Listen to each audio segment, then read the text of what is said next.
God morgon allihopa och välkomna till det här webbinariet inom CommToTalk.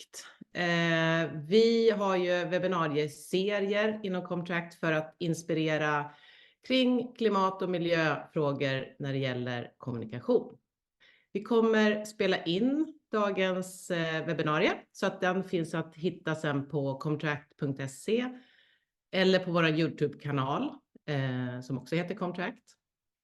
Ni kommer kunna ställa frågor i chatten under webbinariet och så tar vi upp dem i mån av tid i slutet av Jos presentation.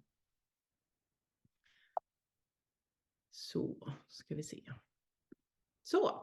Så idag kommer vi prata om hur man kan mäta och minska klimatavtrycket vid produktion av reklam och vi har bjudit in Jo Fenn som är Global Director från ADGreen som är ett UK-baserat företag. Så att det ska bli väldigt intressant att lyssna på hur de har jobbat. Hon kommer presentera både data, hur man har lyckats minska avtrycken, men också såklart intressanta case, faktiska case. Och jag heter Karin Gråman, jag är då projektledare för CommToTalk och undrar ni något, vill ha kontakt så är det bara att mejla mig. Ni hittar min mejladress där nere. Lite innan vi börjar bara så en repetition vad CommToTalk är då. CommToTalk är ju ett initiativ där vi samlar hela marknad- och kommunikationsbranschen bakom en gemensam ambition och det är ju att vi alla ska bidra till den gröna omställningen. Och vi gör ju det då genom att skapa kommunikation som bidrar till den här omställningen samt att vi själva ser till att minska vårt klimatavtryck. För vi kommer alla bli berörda av att börja klimatredovisa. Vi har ju ett nytt direktiv från EU som heter CSRD. Och CSRD innebär att många stora i början företag inom EU kommer att behöva klimatredovisa ännu mer. Och där kommer man också då ha krav på att kunna även rapportera på leverantörsleden. Vilket innebär att vi alla kommer bli berörda av det här. Och det finns ju såklart många konkurrensfördelar att börja med det här även redan nu. Även om inte kraven finns redan så är det ju en fördel att ha kontroll på det här. För att det ger ju en stor konkurrensfördel om inte annat så småningom. Ja, det var väl det. Så att nu kommer vi fokusera på steg 2 här. Vi har som sagt bjudit in ADGreen. ADGreen är ju då en kalkylator där man kan mäta avtrycket från produktionen av reklam. Det finns såklart fler tjänster. Vi har några stycken som vi har tittat på som också finns på CommToTalk. Men vi är väldigt glada att Jo kan vara med idag och prata lite om deras senaste rapport. För de har lite uppdaterad data också från den. So now I will going to switch over to English and give Jo a very warm welcome. Hi Jo, are you there with us from UK? Hello. Hi, so we are very happy to have you here. Thank you, it's lovely to be here. Yeah, thank you. So I will shut down my presentation and just hand it over to you. And we will catch up after your presentation. Perfect. Okay, so I'm going to go through a few things today. A little bit about us, about ADGreen, a little bit about why measurement is important. Excuse me, I have a little bit of a cough as well. A little bit about how to get started measuring, and then some data that we already have from the industry. And then I'll wrap up with some things that you can do next that you can get on with straight away, straight after this call. So I'm just going to try and move I've just got something in my way here. Okay. So I'm going to start off with a little bit about who we are. So ADGreen was founded back in 2014. It was a side project of mine. I was a production manager, so I was very much doing it on the job. Okay. So we were taken in by the Advertising Association in London. We raised some funding so that we could get going, and we essentially launched in the state that we are now. So we have two aims. Number one is supporting the industry in measuring carbon-related emissions, or production-related emissions, sorry. And number two is to encourage the reduction of carbon across the advertising production sector. Now, a quick note on how we're funded, because we do get asked, and there's nothing for us to hide here. It's just that it's a UK-based scheme. So we have a levy system where a small amount of money, a 0.25%, is added to a production budget by agencies. That's then paid by brands and then passed back to us. And that's largely how the project's funded. We don't operate that scheme outside of the UK. That's for the moment because our team is UK-based. We work in UK hours, in English, and so we keep that money within the UK to fund the team here. That being said, everything I'm going to talk about today is free at the point of use, so you can access absolutely everything without needing to pay any money, but we are looking at how we can kind of expand that scheme or something like it across the sort of key ad markets. So we'll obviously keep everyone posted as to when that might change, but for the moment, everything is free at the point of use, and we would plan to keep everything as free or low cost as we could for the foreseeable future. So who are our supporters? We have in the UK an advisory board who meets 3 or 4 times a year and helps us strategically to look at the project and how we move forward, what might meet their needs as sort of big players in the ad world. You'll see a number of trade bodies at the top there. So the Ad Association, who essentially gave us a home. The AOP, who look after the photographers in the UK. The APA, who you're probably familiar with, who look after the production companies and production-related companies. The IPA, who look after the agencies, and ISBA, who look after the brands as well. And then you'll see we have the 6 major holding companies represented on our board, as well as some major advertisers too. So a really good cross-section of those who are really interested in how the project develops, how it can best support them and their businesses, and in turn support all of their suppliers, the agencies, the production companies that they work with. So in terms of what's on offer, we always started with training, because we have a massive task in upskilling the industry in carbon literacy. It's not something that is sort of common knowledge yet in terms of how much carbon certain things emit. So for example, you might know the price of a glass of wine, but do you know what the carbon impact of that glass of wine is? Most people, the answer will be no. So we have a big job in upskilling the industry just in terms of what the climate crisis is, although that's obviously much easier now that there's more information generally and it's more in the news and more covered in the media. But then what sort of carbon measurement is, how that all fits together with advertising. So I'm going to give you a kind of very small version of that today, but that training is available online for you all to take if you would like to. Next up is the carbon calculator, which I'm going to talk a little bit about in a moment. Then we have our reduction resources. So the calculator will indicate where best to focus your efforts in terms of reduction, and the resources will help you take that further. We can also now, because we have data going back to the beginning of last year, so the beginning of 2022, we can also give some insights into the data, so sort of what's average, what's normal, what's big, what's small in terms of a project, and give you a sense of a benchmark as to where your productions might sit, given the sort of scale of them. And lastly, industry events. So much like this one, we also do events, obviously in the UK, where we meet, out in person, we go into different companies and talk there. So we try and spread the word as much as possible.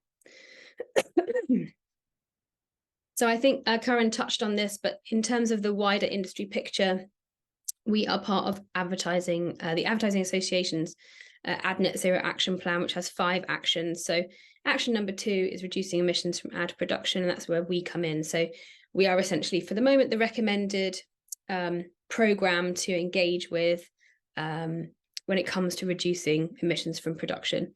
And as you'll see, there's Isla on the event side as well. There's a couple of other programs in the industry. So it's really great to be able to support the AdNet Zero members as well. So that was just a little bit about us. Next, I'm going to go into why it's important to measure and reduce emissions from production. Now, I'm assuming that everyone on this call has a sort of, basic understanding or understands why we're kind of even here at all. This is about the climate crisis, which is a crisis. But there are really 6 big reasons why we think it's important to engage with this measurement. So I'm just going to run through those 6 reasons now. So first up, obviously, to reduce carbon emissions. So we've got some surveys. We're actually waiting for the updates at the moment. You'll see the data's from 2021 in most cases. And I can imagine it's only increased since. But 82% of execs say their organizations are concerned or very concerned about climate change. And obviously, we all need to do our part. What we find quite often is a disconnect between what an organization might have committed to in terms of a net zero target and what their marketing procurement team might know about how they're sort of personally connected to that on the ground. So again, it comes back to sort of the upskilling piece, but a lot of people know that we need to reduce our carbon, but I think they don't necessarily know how that fits into the bigger picture of their organization or then maybe their country's targets. So it's really about that reduction piece and helping people understand why that's important. Next up, to get ahead of carbon reporting regulations. So the number of environmental, social, and corporate governance regulations and standards globally has doubled in the last 5 years. And then we know there's some tougher legislation coming out next year in the EU as well, which will require wider scope 3 reporting for the large companies who are based or predominantly sort of working in the EU. So that will trickle down to the agencies, to the production companies that are supplying those organizations. So we expect to see a greater number of brands asking for the information that the tool can provide. So to generate new business, I think this is where it gets really interesting. And we've had some organizations who are already sort of seeing this benefit. So those who are trained up, those who are using the calculator and can demonstrate that they can offer that sort of service, even if it's not yet being asked for, are really seeing that being an extra sort of string to their bow. And people are being asked to do a carbon calculation at bid stage now as well in the UK and beyond. So I think this will only increase. So I think getting ahead of it and being sort of on the ball is going to really be important. So 48% of organizations say they're encouraging or requiring suppliers and business partners to meet specific environmental sustainability criteria. So whether that's in a bigger sense in terms of an RFP for an agency who's maybe pitching for a brand, or whether it comes down to that bid process, as I say, it's coming out along the chain. Next up, saving money. So though it's not always easy to quantify, and we also know that budgets are tight, and whilst you might want to demonstrate you can save some money, you might also need to keep some back for unforeseen things. I work in production, I know what that's like. But there are some savings to be made. As you can imagine, if you don't send some people to a certain place, you're going to save some money on their flights, but it might be that you need to use it in other lines for other things. So it depends on the project, but generally speaking, 46% of companies have seen improved financial metrics thanks to their organizational sustainability initiatives. Next up, improving company culture and retention. So 71% of employees and employment seekers surveyed say environmentally sustainable companies are more attractive employers. I think for all of us, knowing that our employer was engaged with this and trying to do their part would be more attractive than a company who was ignoring it. So I think this is a given, but I think a great one for, attracting younger people to your businesses. And the last one that I've sort of touched on already is to upskill and create more work opportunities. So green job postings grew nearly twice as fast as the share of green talent between 22 and 23.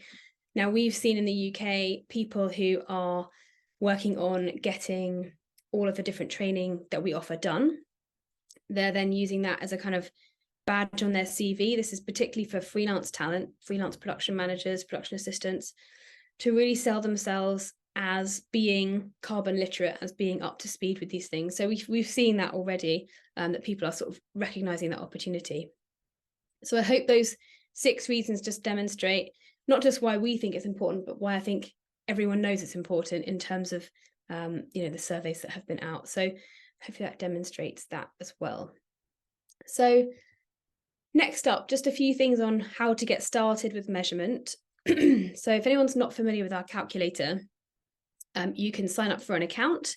That comes to us and we will get that set up for you if you've not got a company set up already. If you do have your company set up in the tool, then it goes straight to the company's admin and that person can set you up themselves. You don't need to wait for us. So as I said at the beginning, anyone can use our tool to start tracking emissions. And you would track them in these activity areas. So this is just a little slide from our annual review, which I'll give you a link to later. So this is what we can measure in our tool. So non-filming spaces, so anything that doesn't relate to the actual shoot. So things like casting studios, fitting spaces. Filming spaces, so your studios and your locations. Travel and transport of whatever type that might be. Accommodation, which obviously usually goes hand in hand with the travel part. Materials, so things like your meals, any construction materials, cardboard, paper, metal, glass, plastics, the disposal of all of those, plus some additional items there as well. And lastly, post-production. Now, it's worth saying that non-filming spaces, filming spaces, accommodation, and post-production are essentially all electricity.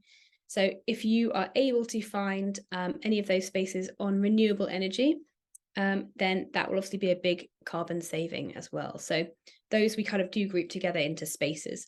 So we talk about spaces, travel and transport, materials, and disposal. So just a note on who does what in the tool. Excuse me. Take a little sip of water. So our tool is built for collaboration. We, in most cases, I think traditionally speaking, would have an agency who works with a production company who then might also work with a production service company, and they are all servicing a brand, and there may be a production consultancy involved too. So our tool allows for all of that, as well as the parent of a brand and a parent of a agency. But it's also set up so that if you're working as a production company direct with a brand, you can do it that way too.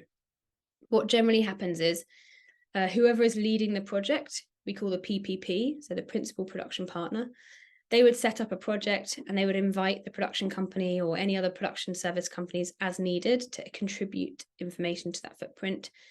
And then any of the reviewers who are attached to the brand parent, the brand, the production consultancy, and the agency parent can also view the information, but they don't enter anything, they don't edit anything. So it's really led by the agency and the production company who are working for the brand. Now, what can you do in the tool? So these are the 3 ways we suggest you work with the tool. So first of all, you can check the impact of one activity option against another. So for example, if you're looking to maybe, let's say, flying is the absolute worst thing. We know that from all of our data so far. Let's say you're thinking about flying some people to Cape Town. You might want to check 10 people compared to 5 people, or 1 person going to Cape Town compared to 1 person going to Barcelona, or 1 person going to Cape Town versus people shooting in Stockholm. So it's really just about looking at how you can compare one thing against another. The next thing we recommend is drafting your footprint. So very much like drafting a budget and then actualizing a budget. This would be your kind of estimate. So you're putting in everything you know, using your budget to create a rough picture of what your shoot looks like in terms of carbon emissions. Now, most of the information you need will be in your budget. We have a whole module in our training about using your budget to actually complete a footprint. So we walk you through exactly how to do that. And that will give you a sense of where your biggest items are so that you can focus on those rather than spending your time and energy looking at things that maybe will have less of an impact if you make a change. For example, what we find is on almost every project, disposal is the smallest piece. But yet we find a lot of people very focused on recycling. Now, it's a great one for kind of behavior change, for opening people's eyes, for getting them into good habits. But in terms of a carbon reduction, it's going to be very small. Sorry, excuse me. And the last thing we talk about is completing a project. So this is taking your draft and, taking your draft and updating the things that you've put in, so your budget lines or your carbon budget lines, if you like, with the actual information. So for example, you might have roughed in that you were going to have 100 meals across your production. You actually know it was 85, so you would update it to 85. And once you have that final project, you would then submit that to us. We give it a little check through, and then it goes into your data set and ours. And we can use that to help analyze the picture going forward. I'm just going to put myself on mute if I can. 1 second. Sorry, this is not my best setup today.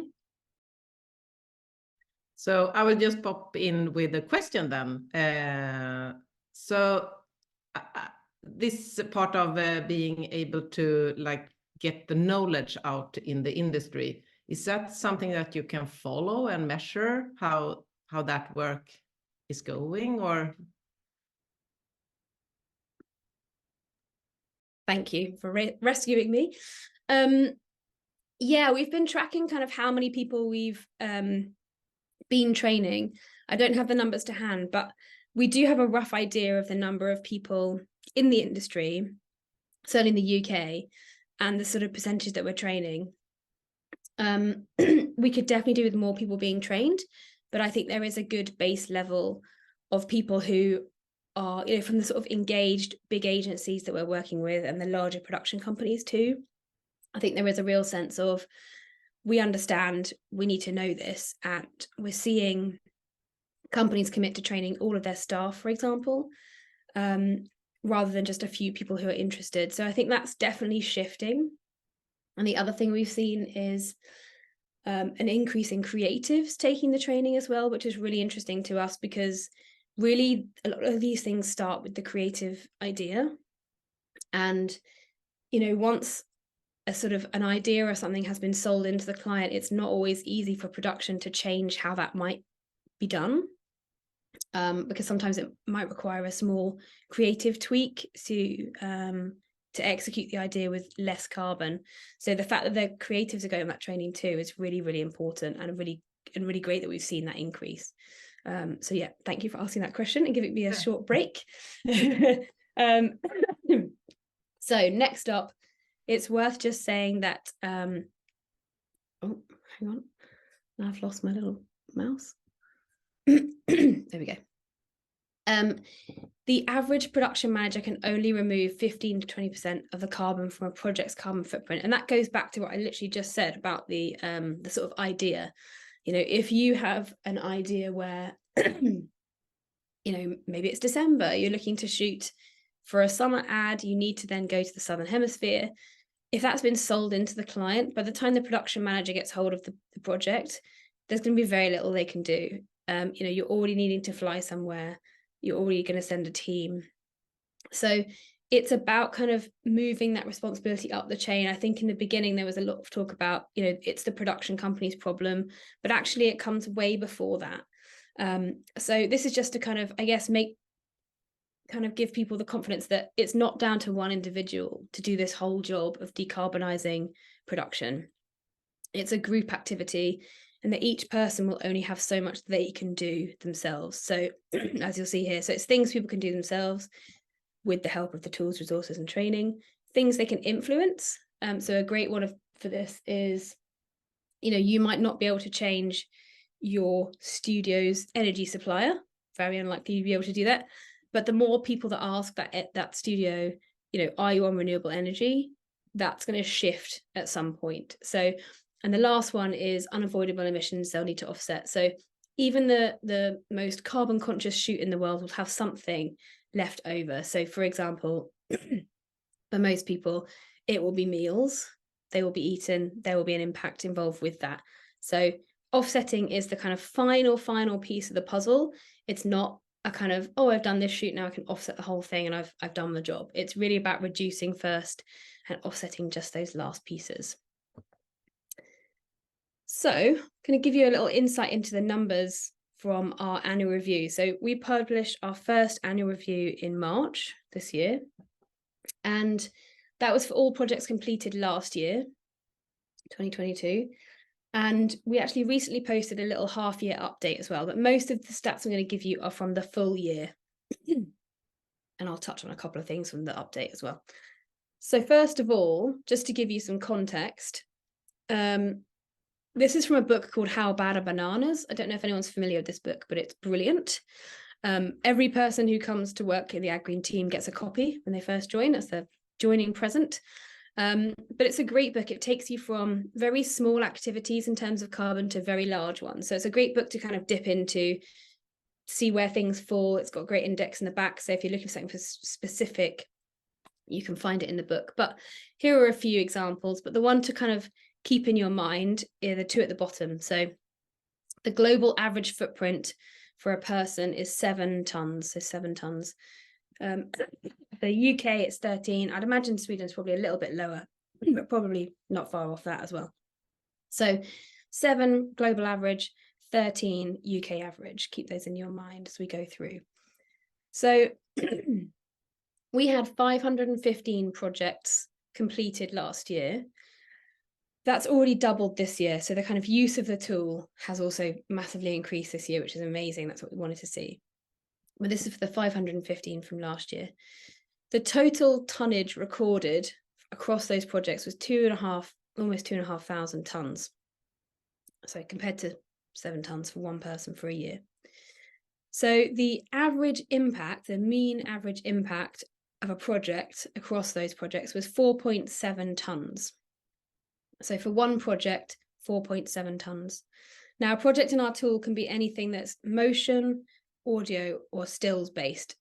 So we don't mind where it's being shown afterwards. So it's not about the media. It's about how the sort of production methods making that piece of content. So these could be TV ads, they could be ads for Spotify, they could be pieces for Instagram. The budget kind of indicates usually where those pieces are likely to be. So the bigger projects with bigger budgets are probably going to be your hero TV content. And the smaller ones are going to be more sort of, online content, social content, that sort of thing. So you'll see there the median impact. So for anyone who can remember school days maths, that's the project that was in the middle of the 515, was 708 kilos. So given that that's quite different to the 4.7 tons, we know that our data set is skewed low. Obviously, the closer those two numbers together, we know we've got a kind of even spread. The mean budget, apologies, this is in pounds, this is taken directly from our review, but £156,000 was the mean average budget. And we've got some stats from those with shoot days recorded. So that's including the sort of ones at the top are including everything in terms of projects that might be post-production only, so animation jobs or sort of adapts, that sort of thing. But for the ones that had a shoot day recorded, which was the majority, the project average per shoot day was 2.2 tons.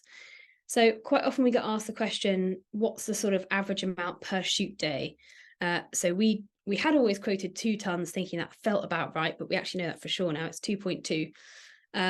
So we like to think of it as being 2.2 tons or 2 tons per day, plus any sort of extravagant things like flying or extravagant lighting rigs or set builds. So that's kind of a good rule of thumb. So just going back to those 4 activity areas I mentioned earlier, so the travel and transport, spaces, materials, and disposal. This is how they broke down across the projects. So you'll remember that I grouped together those 4 different sections that equate to spaces. So the energy that is powering all of those spaces. So first up, our biggest piece was travel and transport in red. At 62% of the emissions across all of those projects that we had in 2022. But next up was spaces. So this is why if you're able to select a space running on renewable energy, you will have a good impact. You'll be able to make a good reduction on your project impact compared to if you aren't able to do that. So that's a good second best thing to do after sort of flying, which is the biggest thing about travel and transport in itself. And the third most common area was materials. And you can see there in the green, the smallest is disposal. So this isn't how many times these activities occurred. This is how much carbon they emitted. So most carbon was emitted from travel and transport. Next up, spaces, then materials, then disposal. So as I said, you want to focus your effort on what's going to have the biggest impact in terms of a reduction. And almost every time, it's not going to be disposal. It's going to be somewhere else. And what the tool will do when you use it is it will give you a list of your activities, and you can sort that by biggest to smallest in terms of carbon. So it's very easy to see in the tool, once you start putting some things in, where to focus your attention. But by and large, it's going to be travel first, disposal last. So just to look at projects over a certain budget, excuse me, we looked at projects that had a budget of over £50,000 per shoot day. So if that feels like a more realistic budget for the projects that you're working on, or maybe it's higher than that, then instead of that 4.7 tonnes, the average here was 12.8 tonnes. So that's probably a more relatable figure for projects of this size if you're working on those. So that's the one to hold in your head. For those, the average impact per shoot day is 5.1 tonnes. So as I said, these probably have more things. They have a bigger budget. They probably have more things that are high carbon. So they might have flights, they might have larger lighting setups that require more energy or more generator fuel, or bigger set builds, or a combination of all three of those things. And they probably just have more people, therefore more people traveling to set, more food being eaten. So they will have a bigger impact. So 12.8 tonnes for those. What about the really big ones? So we had 4 projects last year that were over 100 tonnes each. And given the average was 4.7, these are much, much bigger. But having looked at these projects myself, they are not unusual. They are probably pretty normal for a hero TV campaign.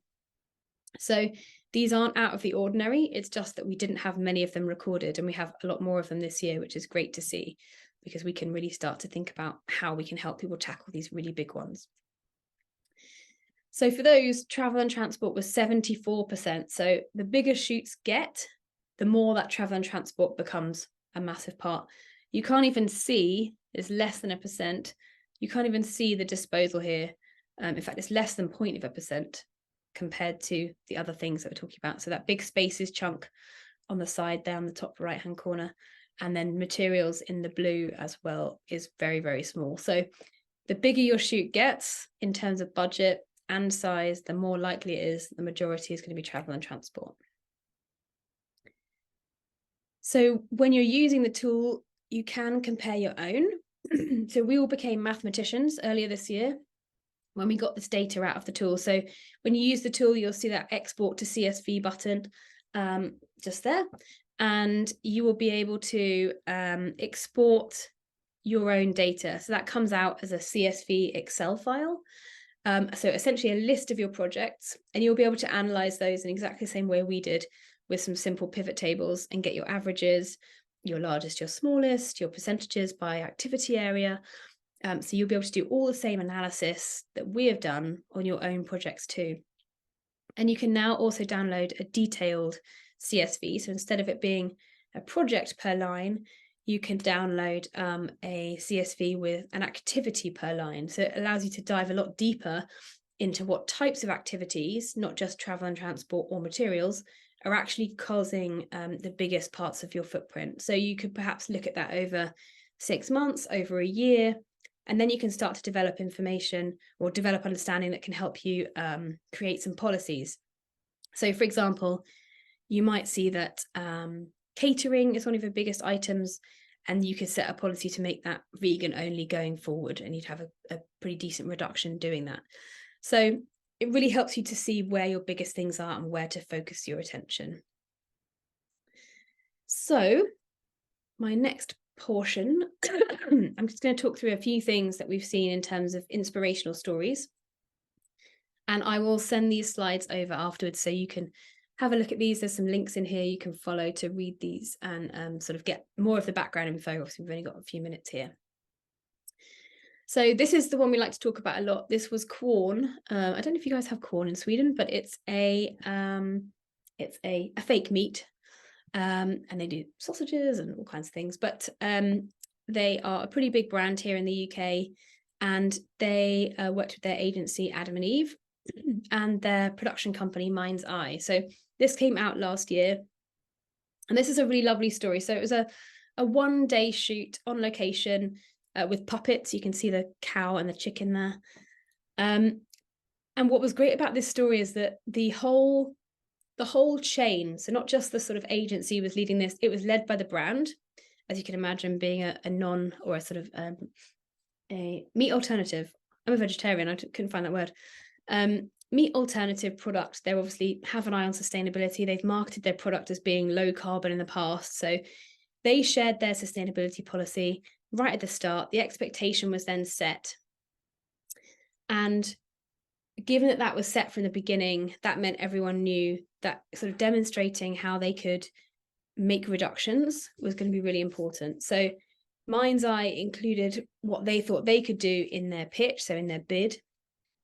So a few ideas on different things. Adam and Eve used the calculator to create a draft footprint based on what Mind's Eye had put into their pitch. So I think they talked about, for example, having vegan catering, choosing local locations, for example. And they also showed that having a set build was going to be quite a significant high carbon item, as was a diesel generator. So that meant they could then make sure they could avoid those things where possible. So they went to a real location with they already had a kitchen, which was to be their set. They chose vegan catering, and I believe they worked off a biofuel generator. So Adam and Eve knew this would be slightly more expensive because of the technology and it not being so readily available. So that was signed off by Quorn, and therefore they managed to negate that diesel generator impact. And then they updated the footprint with obviously what they'd done in reality compared to what they had suggested they might do in that draft, and then finalized it, and that went into our data set. So that's one of the projects that was in that data that I just talked about. So this was a really lovely story of just knowing upfront very early what was going to have an impact and using that information, that data, to make those choices about changing things. So that's just one example. We've got lots more on our website. There's 4 more here, and they've all got links on, so I'll send this over as I say. But there's a whole case study section on our website, so some really lovely ideas, and a couple of them specifically about virtual production as well. So obviously something that we're hearing a lot about and people are starting to use more regularly. So just looking at how that can help too.